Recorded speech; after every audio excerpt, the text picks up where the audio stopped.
네, 여러 차례 말씀드린 것처럼 지난 수요일부터 올해 사순절이 시작되었습니다. 앞으로 6주 동안 이어질 사순절 기간, 우리는 어떻게 또 살아야 할까요? 우리 한 주 한 주 하나님의 말씀을 통해서 결단하고 또 살아내고자 합니다.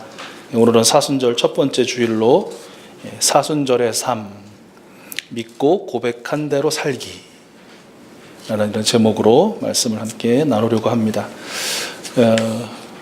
오늘은 아직 안 보이는데 요즘 우리 교우들이 사랑이 때문에 울고 웃는다는 말을 듣습니다. 사랑이가 그저 눈길 한번 주고 한번 안겨주면 날아갈 듯 기분 좋아서 웃으시고, 또 눈조차 맞춰주지 않음에 서운해하고 돌아서서 눈물 지으시는 분도 있더라 라는 얘기를 듣습니다. 아직은 사랑이에게 이쁨 받는 입장에서 심심한 위로의 말씀을 드립니다. 사랑이를 보면 참 경이롭습니다. 핏덩이라고 부를 정도로 아주 작고 연약했던 사랑이가 이제는 걷습니다. 때로는 종종거리며 뛰기까지 합니다. 신기하게도 문턱을 이제는 거뜬하게 넘고요, 계단도 오르내리고 있습니다. 무슨 말인지는 아직은 정확히 모르겠지만 말도 많이 하고, 그리고 때로는 정확한 의사 표현도 합니다. 사랑의 이런 모습을 보면서 우리는 이렇게 말합니다. 사랑이가 자라고 있다. 사랑이가 성장하고 있다. 그렇죠. 모든 생명은 태어나면 반드시 자랍니다. 어쩌면 우리도 마찬가지라고 생각합니다. 이곳에 있는 우리 모든 익수수 가족들 한 분 한 분들 다 두 번째 태어나신 분들입니다. 다시 태어난 분들이죠. 어떻게 다시 태어나셨습니까? 오늘 로마서 10장 9절의 말씀에서 보듯이 하나님께서 우리 주 예수님을 죽은 사람들 가운데 살리신 것을 마음으로 믿고 예수는 주님이라고 입으로 고백하심으로 거듭나셨습니다. 다시 태어난 것이죠. 아주 오래된 복음성 있습니다. 아마 제가 지금 딱 부르면 다 따라서 하실 수 있을 것 같은데 따라서 한번 해보시죠. 나 구원 받았네, 너 구원 받았네, 우리 구원 받았네. 나 구원 받았네, 우리 구원 받았네. 그 뒤는 생략하겠습니다. 하고 싶으시죠? 금방 따라 하시잖아요. 얼마나 부르셨으면. 네, 왠지 이 복음성가를 부를 때마다 아주 기분이 좋아져요. 왠지 마음이 막 시원해지는 느낌도 받아요. 할렐루야 이러면서 박수 치면서 쇠사슬이 끊겼다 막 이러면서 너무너무 막 이렇게 기분이 좋아집니다. 그런데 문제는 뭐냐면 늘상 부르기만 해요. 늘상 부르기만 해요. 나 구원받았다. 그리고 당신도 구원받았다. 우리 구원받았다. 할렐루야. 청장년들이 수 없는 주일 계속해서 모이는데 느낌은 왠지 유치부 모임이 계속되는 느낌을 받아요. 왜 그럴까요? 나기만 하거든요. 태어나고 갔다가 다음 주에 와서 또 태어나고 갔다가 다음 주에 와서 또 태어나고, 그러니까 맨날 매주 태어나기만 해. 자라는 것이 참 드물어요. 성장하는 것이 어려워요. 그러나 우리 확실히 알고 믿고 고백하여 구원을 받아서 하나님의 아들, 딸들로 다시 태어난 존재들은 자라난다는 것입니다. 자라고 또 자라서 어디까지? 예수 그리스도의 장성한 분량까지 자라야 한다는 것이죠. 우리 익수수 가족들 지금 몇 살 정도 되셨을까요? 이런 의미에서, 아니 연세라 하지 않고 살이라고 하다니 뭐 서운해하지 마시고,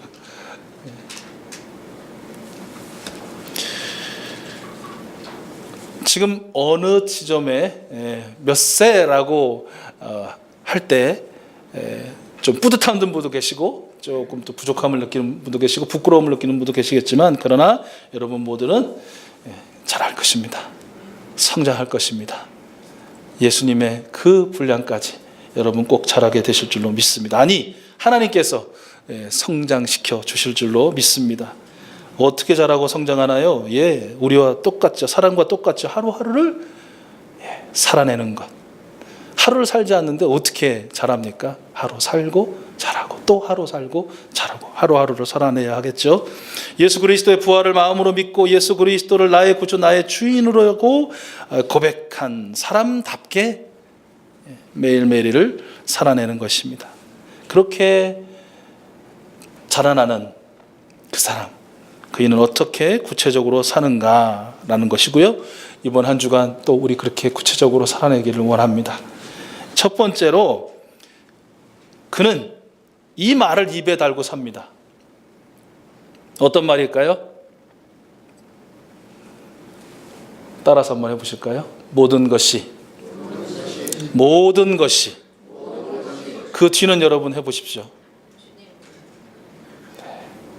주님의 은혜입니다. 같이 할까요? 주님의 은혜입니다.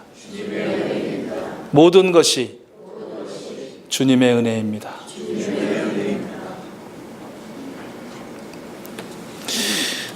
네, 어떤 분은 그럴 수 있을 것 같아요. 구원받기 참 쉽네. 비웃듯 말입니다. 그냥 마음으로 믿고 입으로 고백만 하면 구원을 받는다고, 그거면 충분하다고, 어떤 열정적인 행동을 할 필요도 없고 그 무엇 하나 희생하지 않아도 된다고, 그냥 난 믿습니다, 그렇게 하면 구원받는다고, 아주 쉬운 일이군, 당장이라도 누구라도 할 수 있는 일이 아닌가, 그냥 믿는다고 하면 되니까, 그러면 구원 못 받을 사람이 어디 있는가, 이렇게 말입니다. 그러나 그렇게 쉬워 보이기만 하는 구원을 위해서 성삼위 하나님께서 어떻게 하셨는지를 아는 바로 그 사람은 그 비웃음에, 그 혼란에 돌아서 조용히 눈물을 흘립니다. 성부 하나님은 우리가 구원을 얻게 하시기 위해서 우리 스스로 의롭게 되어야 한다고, 이를 위해서 죽을 힘을 다하는 노력을 하라고 요구하지 않으셨습니다. 왜냐하면 우리를 아시기 때문이죠. 소위 철저한 율법 준수를 통한 구원이란 우리에게는 불가능한 일임을 우리 하나님은 오래전에 아셨기 때문이죠. 그래서 우리의 구원을 위해서 대신 선택한 방법이 독생자 예수 그리스도를 이 세상에 보내신 것이었습니다. 성자 하나님이신 예수 그리스도는 하나님의 모습을 지니셨으나 자기를 비워서 종의 모습을 취하시고 사람과 같이 되셨죠. 그분은 사람의 모양으로 나타나셔서 자기를 낮추시고 죽기까지 순종하셨으니 곧 십자가에 죽기까지 그리 하셨습니다. 그는 죽으실 수 없는 하나님이셨는데 죽으셨습니다. 나의 구원을 위해서 말입니다. 성령 하나님은 성령님을 힘입지 않고서는 아무도 예수는 주님이시다 라고 말할 수 없다는 사실을 아시기에 말할 수 없는 탄식으로 내가 성령님을 의지하여 예수는 나의 구주여 나의 주님입니다 라고 고백할 수 있도록 중보해 주셨다라는 것이죠. 여러분 생각해 보십시오. 하나님이 사람이 되시고 죽을 수 없는 하나님이 죽으시고, 물론 다시 살아나셨지만 또 그 사실을 내가 믿고 고백하도록 하나님은 말할 수 없는 탄식으로 중보하셨고 지금도 중보하고 계신다라는 것이, 내가 하나님의 아들 딸로 다시 태어나도록 성삼위 하나님이 합력하시고 역사하신 것이에요. 나 하나 때문에, 나 하나를 위해서. 그리고 자신까지도 내어주신 하나님은 어떻게 해서든 우리가 하나님의 나라에서 행복하게 성장하도록 어제나 오늘이나 영원 무궁히 내 곁에 그리고 우리와 함께 하십니다. 그러니 어찌 나의 모든 것이 주님의 은혜입니다 라고 읊조리며 살지 않을 수 있다는 말입니까? 기쁨을 느끼고 즐거움을 경험할 때뿐만이 아니라 때로는 슬픔을 느끼고 힘겨운 상황에 놓인다 할지라도 이 또한 주님의 은혜입니다라는 찬양을 멈추지 않죠. 주님께서 나와 함께 즐거워하시고 함께 슬퍼하시고 또 시험과 유혹이 있을 때 내가 더욱 주님만을 의지하여 주님이 주시는 힘으로 다시 일어나게 하시고 이를 통하여 성장하고 성숙하게 하심을 여러분 이미 경험하셨고 지금도 경험하고 계시고 앞으로도 많이 경험하실 것입니다. 우리 익수수 가족들 때로는 이런 소리를 꼭 들어야만 합니다. 당신 바보야? 당신 바보야? 어떻게 그런 상황이, 어떻게 그런 환경에서 모든 것이 주님의 은혜입니다 라고 말할 수 있는 거야? 이런 조롱, 이런 핀잔, 이런 비웃음 들으셔야 합니다. 그 소리를 들으면서 우리는 조금 더 잘합니다. 우리는 성장합니다. 예수 그리스도를 마음으로 믿고 입으로 고백한 사람은 모든 것이 주님의 은혜입니다 읊조리며 삽니다. 그 주인공들이 여러분 우리 익수수 가족들 한 분 한 분이 될 수 있기를 소원합니다. 두 번째, 그는요 그 어떤 생명도 차별하여 대하지 않습니다. 왜냐하면 구주로 믿고 주인으로 고백한 예수 그리스도는 차별하지 않으시고 모든 생명에 똑같이 주님이 되어주시고 또 그의 구원에는 그 어떤 차별도 없기 때문이죠. 로마서 10장 12절 말씀 오늘 함께 읽었습니다. 유대 사람이나 그리스 사람이나 차별이 없습니다. 그는 모든 사람에게 똑같이 주님이 되어주시고 그를 부르는 모든 사람에게 풍성한 은혜를 내려주십니다. 구원은 특정한 인종이나 종족에게만 허락되지 않는다는 것을 우리는 압니다. 성삼위 하나님의 전적인 은혜로 베풀어지는 구원은 모든 죄인에게 그 어떤 차별 없이 동일하게 적용됩니다. 주님의 이름을 부르는 사람은 누구든지 구원을 얻습니다. 그 증인이 바로 저와 여러분, 우리들 아닙니까? 주님의 차별 없는 구원의 은혜를 경험하고 고백한 그 사람, 그래서 그는 성별, 장애, 병력, 외모, 나이, 출신 국가, 출신 민족, 인종, 피부색, 언어, 출신 지역, 종교, 사상 또는 정치적 의견, 학력, 사회적 신분 등을 이유로 삶의 모든 영역에 있어서 합리적인 이유 없이 차별하지 않는 그런 삶을 사는 것입니다. 지난 금요일은 세계 여성의 날 제 111주년 기념일이었습니다. 기사를 참고해 보니까 여성의 날 기원은 1908년으로 거슬러 올라간다고 하더라고요. 그때 미국에서 많은 여성들이 우리에게 빵을 달라, 그리고 장미를 달라. 웬 장미꽃 그러실지 모르지만 장미는 참정권, 그러니까 투표에 할 수 있는 그런 자격을 달라라는 그런 뜻이라고 합니다. 열악한 작업 환경에서 일하다가 화재로 숨진 여성 노동자들을 기리면서 근로시간 단축, 또 노동조합 결성의 자유, 참정권 보장을 요구하는 데서 비롯되었다고 합니다. 111년이 지난 지금 저들의 요구는 얼마나 쟁취되었고 또 우리 세계적인 또 우리 사회적인 변화는 얼마나 있었을까. 금요일 날 많은 여성 단체에서 모임이 있었고 시위가 있었는데요. 그들의 그 외침입니다. 그 채용 성차별, 최저임금, 성희롱과 성폭력 철폐를 외쳐왔지만 여전히 여성의 노동은 달라진 것이 없다. 그러면서 이제 더 이상 여성이라는 이유만으로 면접에서 떨어지고 차별임금을 받고 성희롱과 성폭력을 당하는 성차별 구조를 용납하지 않겠다. 이렇게 외쳤다고 합니다. 혹시 그 요즘에도 20대 남자 청년들 또 이러면 욱 하셔가지고 차별 없이 그러면 여자도 군대 가라.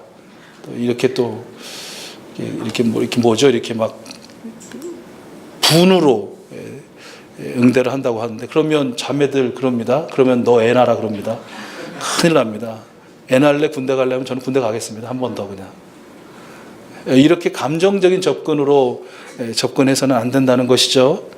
우리가 모두 인정하고 부끄러움을 느낄 수밖에 없는 여전히 이 성차별, 특별히 여성이기에 차별을 경험하는 것이 현실이다라고 우리가 고백할 수밖에 없는 것이죠.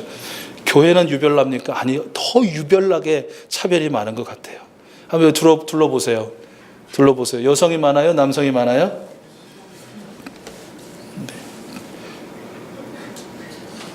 여성이 입을 다무니까 여성의 문제가 해결이 안 된다. 뭐 이렇게 또 비아냥도 있어요. 여성이 많아요? 남성이 많아요? 그렇죠? 분명히 한국교회 성비 여성이 절대 다수거든요.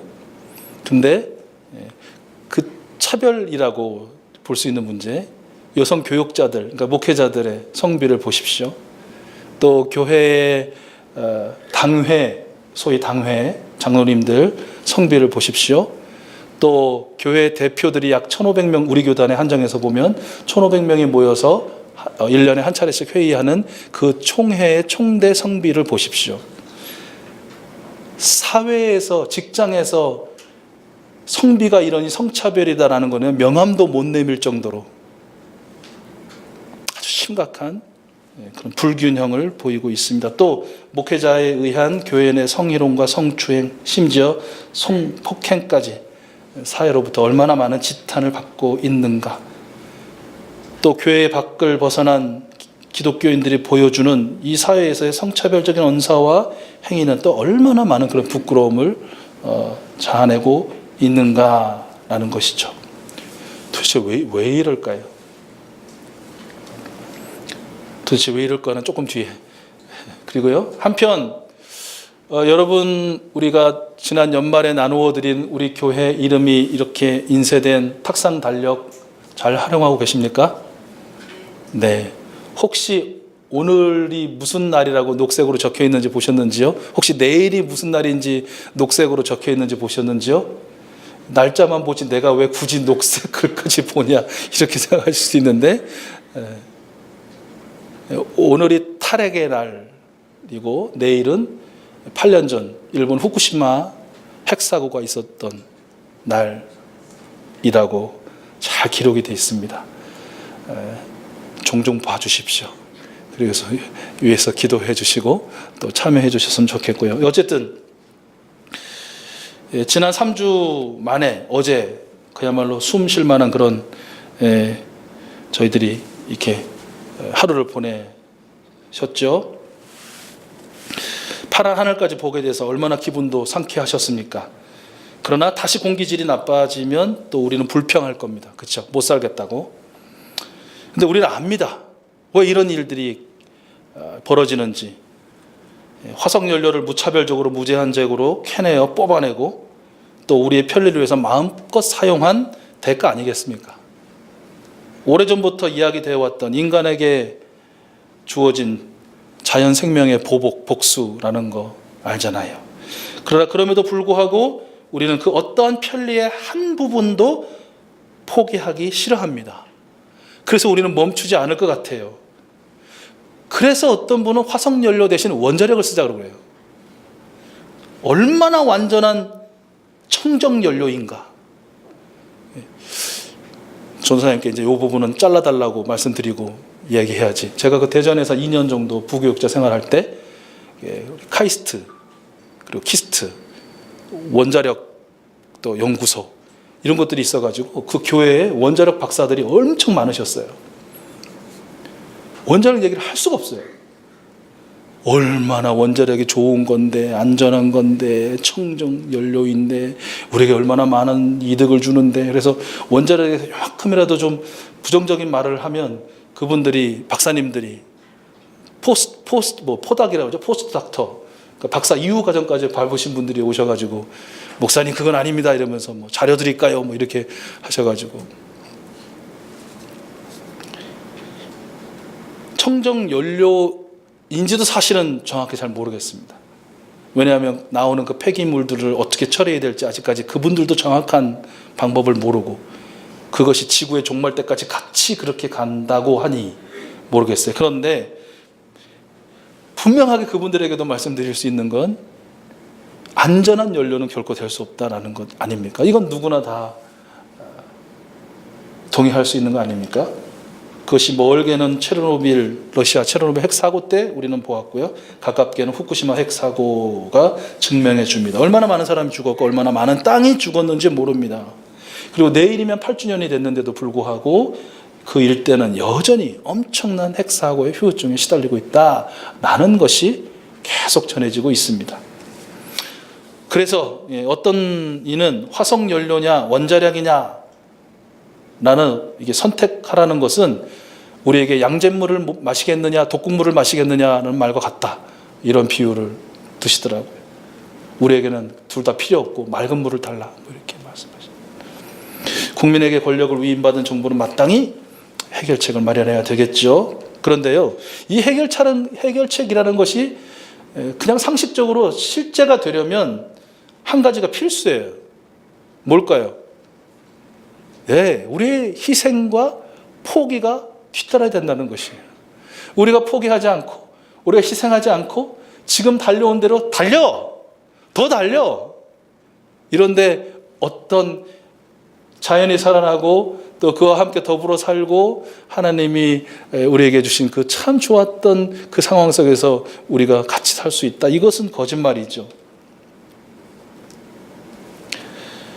하나님의 창조 세계를 결코 차별하여 대하지 않겠다는 무거운 결단이 우리 모두에게 특별히 사순절을 지내는 우리 한국교회와 우리 익수수 가족들에게 필요하다라는 것이죠. 자, 왜 차별을 할까요? 대표적으로 이렇게 여성과 자연 생명에 대해서 말씀드렸지만 왜 차별할까요? 여러 가지 이유가 있겠지만 가장 본질적인 것은 이것이 아닐까 싶습니다. 그것은 차별은 여성이든 자연이든 그 어떠한 대상에 대해서 내가 하나님인 양 행동할 때 드러나는 죄악이다라는 것이죠.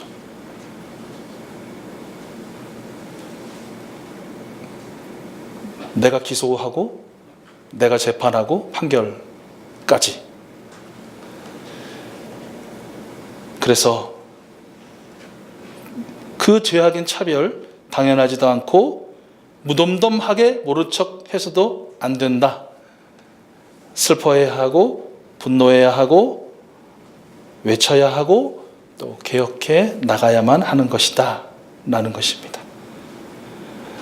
예수 그리스도를 마음으로 믿고 주인으로 고백한 사람은 모든 삶의 영역에서 차별하지 않는다를 넘어서 그 차별이 사라지도록 행동하는 것입니다. 그럴 수 있는 방법, 하나님인 척 그 대상을 대하지 마시고 하나님에게 그 대상을 맡기시고 그 대상과 똑같이 코람데오라고 하죠. 하나님 앞에서 겸손해야 할 것입니다. 이 한 주간의 그 삶의 주인공들이 바로 여러분들이 되실 줄로 믿습니다. 마지막으로 세 번째 그는요, 하나님의 말씀으로 유혹을 물리치고 그리고 그의 삶으로 승리를 선포한다라는 것입니다. 오늘 함께 본 누가복음 말씀에 보시는 것처럼 예수님은 하나님의 말씀으로 악마의 모든 유혹을 물리치셨습니다. 그 내용은 좀 생략하겠습니다. 우리 예수님 하나님의 말씀 하나하나를 인용하심으로 악마의 모든 유혹을 물리치셨죠. 재미난 것 보십니까? 악마도 하나님의 말씀을 인용합니다. 그 말씀에 주 너의 하나님을 시험하지 말아라 라는 선포를 통해서 그 악마를 완전히 물리치시는 예수님의 모습을 우리는 보았습니다. 그런데 여러분 아시지요? 그래서 끝이 아니라는 것이에요. 예수님의 그 공생의 시작 이후를 여러분은 아십니다. 악마의 유혹은 어쩌면 시험을 이기신 이때부터 본격적으로 시작되어 십자가까지 이어졌습니다. 그리고 예수님의 승리는 지금부터 부활에 이르기까지 온 세상에 그의 걸음걸음마다 증명되었다라는 것이에요. 지금부터는 말씀이 아니라 말씀이 성취되어지는 삶을 살아내시는 것을 통해서 이김을 증명하셨다라는 것이에요.